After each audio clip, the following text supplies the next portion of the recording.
hasta hoy se han presentado 1.070.000, creo recordar, aplazamientos de pago. Si pensamos que existen todavía,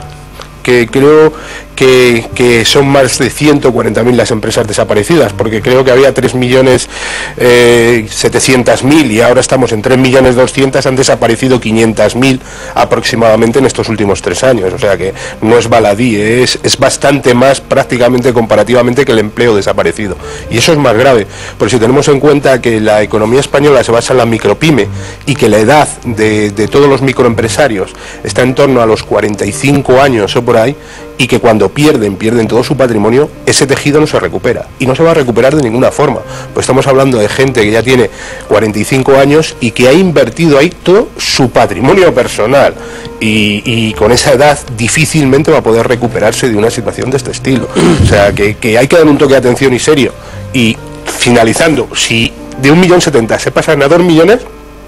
creo que el Estado va a tener que pensarse qué es lo que tiene que hacer,